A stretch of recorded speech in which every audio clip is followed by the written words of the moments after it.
For almost a century, England had a crown to wear, but no one who could keep that crown. From Edgar the Peaceable to Edward the Confessor, we've seen a procession of kings, crowned young and often killed young. Some fell to daggers in the dark, others to Viking blades in battle. That is, if they weren't Vikings themselves. And still others to mere fate, such as the unceremonious collapse of the Danish dynasty in England at a wedding feast. Harthacnut, in case you've forgotten.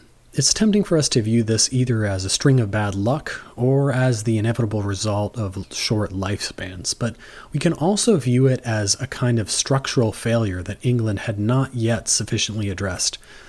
Volume 2 is at its core a story about instability, and not just the kind brought by foreign invaders, but the kind born from within. Murky succession laws, bitter court factions, and personal ambition without guardrails. Internal politics won't go away in the future, of course, but over the years, certain checks will be put in place to encourage overall stability. We began with Edgar, the last ruler to hold the crown in peace before the Vikings arrived. He was competent, respected, and present. But when he died, he left 2 sons and no plan. The throne became not a symbol of continuity, but a prize in a game of survival. Edward the Martyr won the first round and was dead within 3 years. Ethelred won the second and spent decades chasing legitimacy he never truly could convince people he had.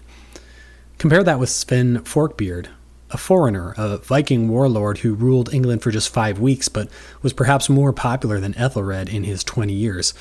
The difference is that Svein arrived with clear purpose and seized power cleanly.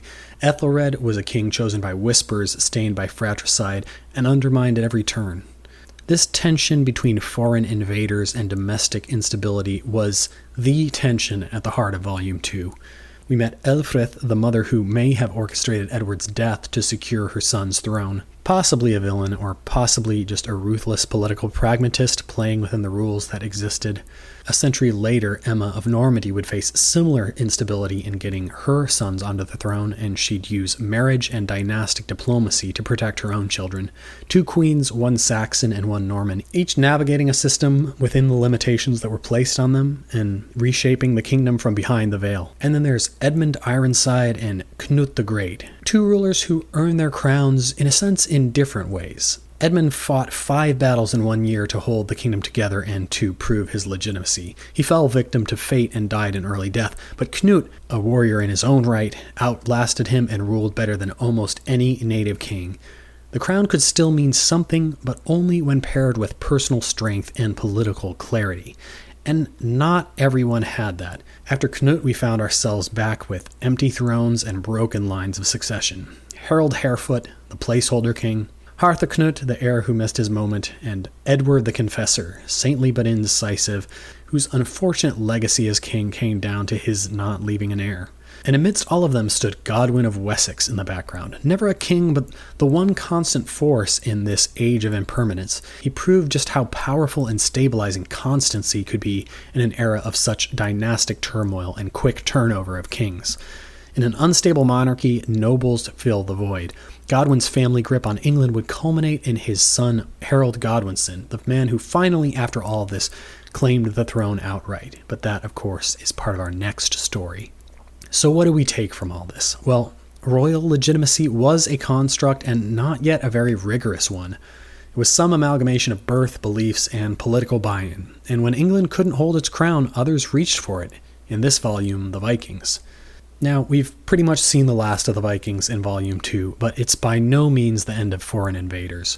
When we turn next to Volume 3, the Norman Tide, that pattern will appear to repeat itself. Another foreign claimant, another unclear succession, and another kingdom divided over who gets to wear the crown.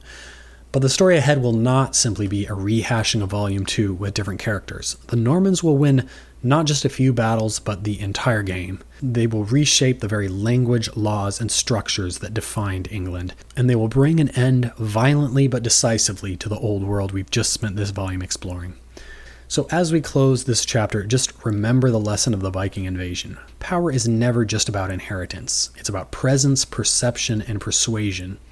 Emma and Knut had all 3. Ethelred had none. Take a quick break, because the next volume will begin with one of the most famous battles in English history. But as we've seen here, the conquest wasn't won in just a day. It was prepared step by step by a century of instability. I'll see you all in Volume 3 at Hastings.